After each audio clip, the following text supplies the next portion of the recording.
I am provoked to shoot this video about the weaponization of handcuffs by Kenya police. When I was a cop, handcuffs were very few, especially this self-locking. We had another type, the colonial type. Those are the ones which were plenty. Members of a certain rank and above are the ones who used to use the current ones. Junior officers mostly used to use the other one. There were rumors, I cannot say whether it is true or not, but there were rumors that if you are handcuffed with the old type, I don't know if you urinate on it or you do whatever, it unlocks itself. They used to say something like that. But those were just, but I have never confirmed that. And then these current ones, when they were still new, civilians used to be scared of them because there was a rumor which was false that someone just throws them at you and they lock you automatically. So those are the two rumors that were there. The second one was obviously false, but being a police officer, I would not go around saying that it was false because it used to reduce crime. Even as at the low rank of constable, I had my personal handcuffs.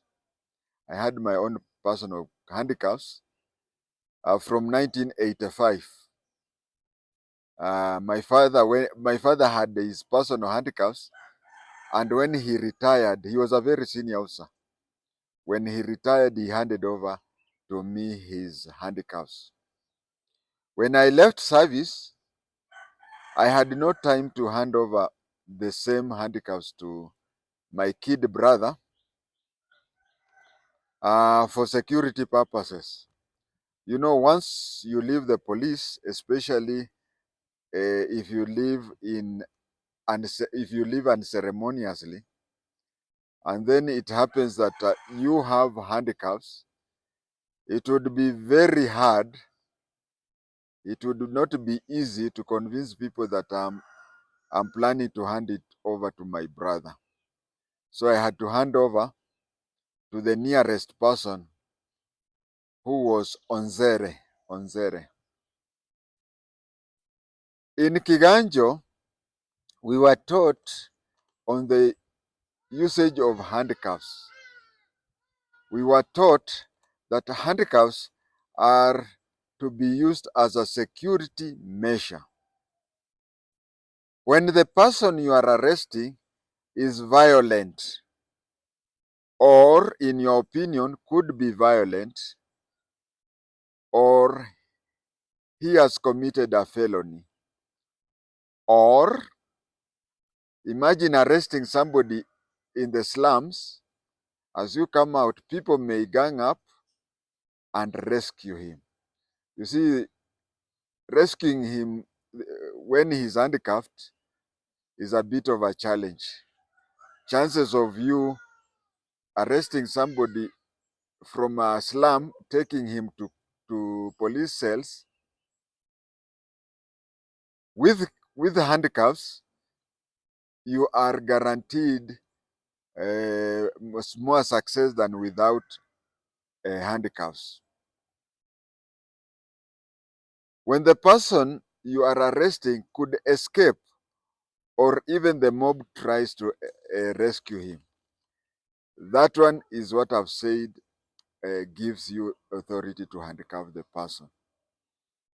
Concerning women suspect, we were told in a very simple sentence that women are not normally handcuffed. Ujijazie. We used to be told women are not normally handcuffed. Mimi nimejijazia kwa kusema they were trying to tell us that you have to restrain yourself. You see, for the reasons that I've just given, A, B, C, D, you handcuff the man. If he's a suspect in a felony, you handcuff the person. If the person is somebody who tries to escape, you handcuff, or whom you think can try to escape. Those things I've just said, I don't want to repeat. For men, you handcuff, but for women, you are you are taught that to be more extra. Uh, you come with a woman to the police station, you have handcuffed her. You ask, unasema, hey, huyu mama zile makarate amenipiga. So that is what I'm saying, that just as we were taught that the usage of handcuffs should be in exceptional cases, then we were taught that to handcuff a woman, it has to be double that. And we were taught around 20, yeah, there were 20 styles of arresting somebody. And of the 20, none of them included handcuffs. I don't know about the police today. I think the police today, maybe they're just taught that you arrest somebody, the next thing is handcuff. You arrest somebody, the next thing is handcuff. But I've told you, and I'm repeating for the third time, is that we were told when you arrest somebody, handcuff should be the last resort. And we were taught that even though handcuff were the last resort, if you are arresting a woman, you have to think twice than arresting the man. So some of the things that we were taught how to arrest somebody, there were 20. I cannot recall all of them, but we used to have wrist lock A, wrist lock B, how to restrain a violent person, how to carry. There were so many. Those are the things that we were told. Imagine we were even told how to arrest a struggling man. Yeah, another one is a struggling man. But we were told to use handcuffs as a last resort. It was common then to be shown three people walking together, and you'd be told that the one in the middle is being taken to the police station. You could visit a friend in a place where you only know that person, and as you are talking, you could find three people passing, and your host would tell you, you see that fellow in the middle? Yeah, that fellow is my cousin, and those two people are police officers from Malava. I think they have come to arrest him. But they would be police during our time, they would just tell you it was for you to justify them handcuffing you. And the handcuffs were few, they could even tie you with ropes. But in 99% of the cases, they would just, they'd come in civilian, come arrest you, and then you walk as friends. Eh? And even when we were walking around, they'd say, na huku, kwani saa hii ni msimu wa kupanda au nini? So without anybody telling you, like what I've just said, that you being a stranger in that place, and somebody has been arrested, if somebody does not tell you, you'd even think, and he has to tell you when those people are passing. If he tells you later that, oh, you know, when you are there are some three people, you said there was a lot of three people who passed, but as they are passing, somebody just says, you see that fellow with those two people, he's not well, he has been arrested. And you'd just behave as though nothing has happened, and that is how things used to happen nowadays. But nowadays, even a stranger from Pluto would know that you have been arrested. 5 seconds after you have been told that you have been arrested, you are handcuffed. Meet any police officer in uniform today in Kenya. Look behind him on his belt. Surely you'll see handcuffs. It means that all of them now have handcuffs. But I remember in my time, you could even find one police station with a pair or even two of handcuffs. Is it because the government bought extra handcuffs that it is now a standard issue? I tell you, pray God that you are not arrested where kids are, where you are known. You see, some people are known wherever they stay. Mzee wa heshima, people go and ask you questions. Mzee wa kijiji, or even church elder. But let anybody just complain about you and they come to arrest you. The first thing they do is handcuff you, not knowing that you will come back and your image and their image will be soiled.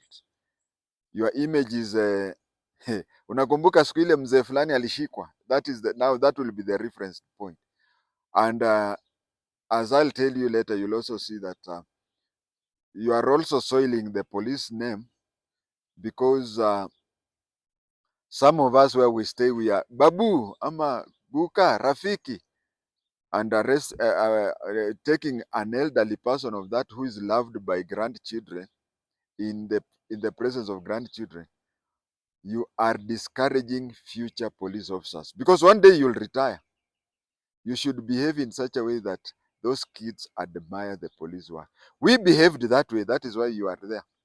If we would have behaved the way you are behaving, you would not be police officers. During our time, as I've said, it needed someone to whisper to you that the two strangers with so and so are in fact cops and he is under arrest.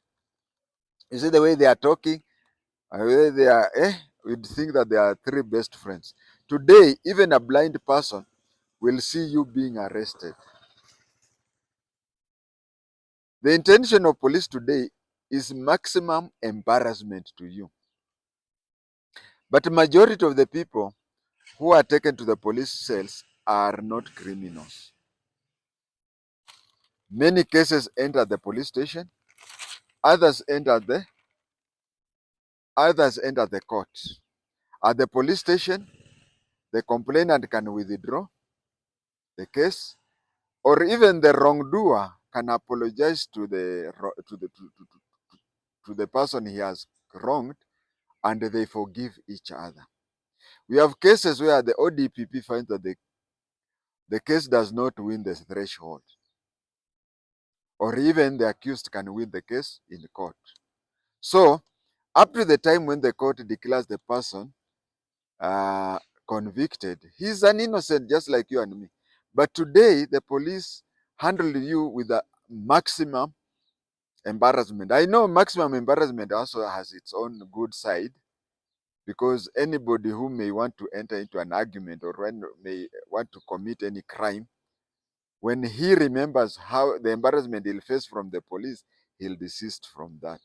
But I know maximum, I know that it may reduce crime, it may increase the cut for the arresting officer. That is what the main intention is, to increase the cut for the arresting officer. And also, the arresting officer, you know, when you tell somebody you are under arrest and whatever, maybe whatever he'll give you and whatever he'll give you when you have placed him in handcuffs, the one in handcuffs becomes more. Another thing is resisting arrest. You know, there is a lawyer saying that there is no formula for mourning.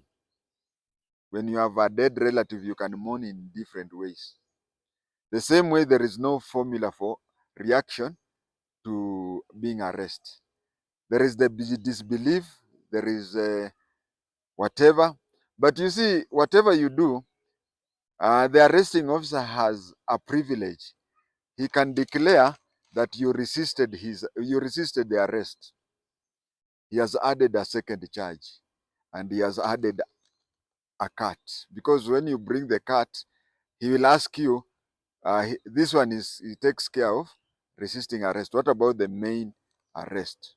So that is how the embarrassment they intend to. But you remember, this is a parent. Imagine somebody being handcuffed in the presence of his or her children. Remember, this is a spouse. How do you arrest a man before his wife? How do you not arrest? How do you handcuff a man in the presence of his wife? He's supposed to show that he's the KDF of his house. The other hand, how do you handcuff a woman in the presence of her husband? She look at the husband and expect the husband to physically react. Or even, as I said, a community leader. I had talked about it and I said that I'll say it at a later stage. Look at the kids. I said that we encouraged you. That is why you are in the police service. If we would have behaved the way you are behaving, none of you would have been conscripted. For those who don't know conscription, conscription is, Kenyans want to join discipline forces so many. But in some countries, nobody wants to join police or even the military. So what happens is that the government sets aside and says each sub-county is to produce 2 recruits. Or let's say 20 recruits. Each sub-county has to produce 20 recruits.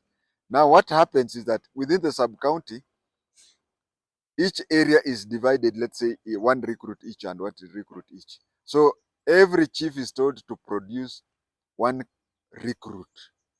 And a recruit is arrested. Can I say arrested? Can be caught, dragged even to Kiganjo. Those are the ones who are called conscript. Recruits are people who volunteered to join the disciplined forces. But if you are forced to join the police, if you are forced to join the military, then you are conscripted. I tell you, if we would have performed, if we would have been doing what you are doing, you would have been conscripted. And if you continue doing what you are doing, in future police will be conscripted. I remember in 1985, we were told to have meetings with primary school kids so as to influence their interest in the police services. We asked the kids, I remember it was Marich Pass, near Takwel Gorge. We asked kids, what is the work of police? And the answer came, to catch people. To catch people. I remember that time. Now, I think today's kids, if you are to ask them, what is the work of the police? They'll tell you to handcuff people. Remember, I say it again, these are potential police officers. Do you want them to be recruited or do you want them to be conscripted? The ball is in your court. The current president, when he was a minister in the Kibaki government, and even before Kibaki became the president, the current president had several court appearances. But to the best of my knowledge, I can't figure out any of the cases that he was photographed with handcuffs. Kenya being Kenya today, and social media being social media, people would have already done what? People would have already shown out pictures of him in handcuffs. But they used to know that he was a minister. Imagine a minister. They used to know that he was a minister, and they used to know that he was an MP. During our time, MPs who were handcuffed were those Kinamwa Kenya MP. But a Kanu MP would not be handcuffed, he would be told to go to court. So I remember William Samoei Arap Ruto, aka Kipchirchir. When he used to be taken to court, I don't recall any picture of him in handcuffs. You remember the time when he had issues that the Prime Minister, Raila, sacked him. But Kibaki said that the ministers are, the appointing authority of ministers is the president. So stay put. That is how it was, and that is how it is supposed to be. We have to look at somebody at various levels. We have to look at somebody, his social position.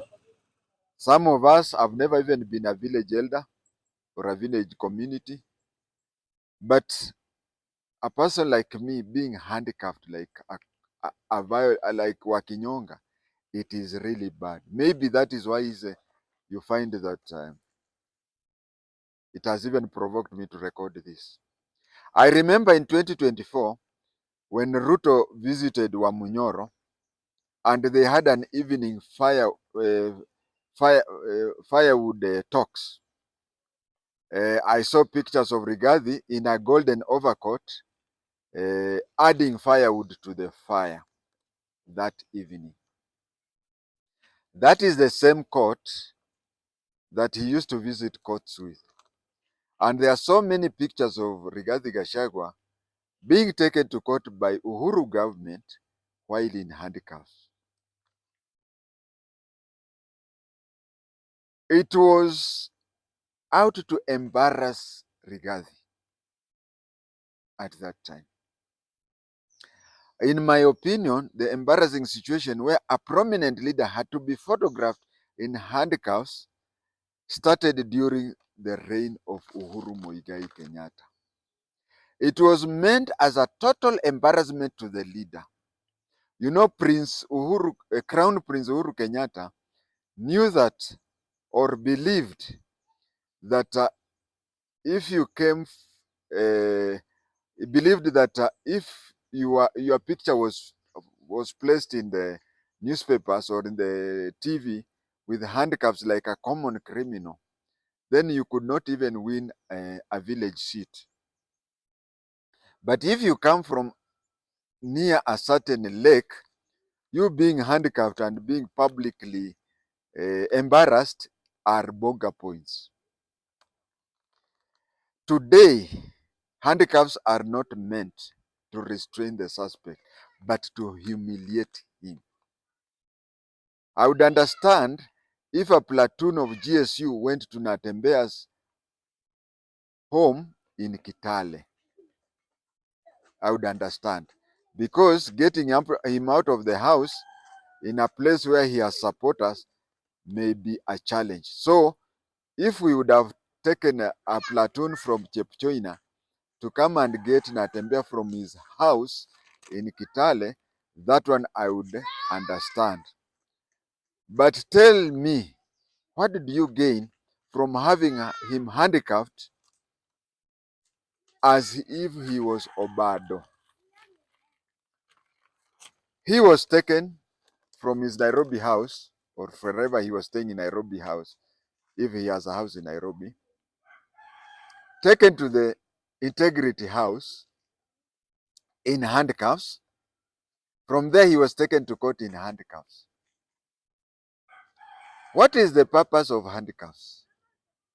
From the time handcuffs was first made, the purpose of handcuffs from the time when handcuffs were first manufactured was to restrain the suspect, But according to the Kenyan handcuffs today, it is to embarrass the person, even especially if the person is of a high standing. I remember in Kiganjo, during the police theory work, we were being told that we should have the integrity of the person being arrested into consideration. But today, maybe the teachers there, the instructors there, are saying that embarrass the person as much as possible. I would understand if Obado was handcuffed. Obado was charged with murder, a capital offense, and Natembea was charged with embezzlement of funds.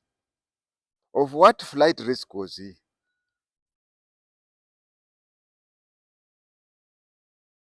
Even if he ran away, the government would still sell his properties. I'm very sure that Natembea is worth more than what he is alleged to have embezzled. So, Handcuffs are supposed to restrain a violent person. Handcuffs are supposed to restrain a person who can run away. Handcuffs are supposed to be used on a person who can be rescued and a person who has committed a capital offense. Natembeya being handcuffed from his Milimani house in Kitale, it is understandable because of the mob, whatever. But in Nairobi, why can't he just be called to go to Integrity Center and then go to court? I personally do not agree with his hollow, childish Tawe movements at all, at all. But at the end of the day, this is a governor who is suspected of embezzling money, period. I remember during the JM Karaoke's time, by then I was very little, but I read the files on it. JM Karaoke used to wait for MPs while the MPs were newly employed.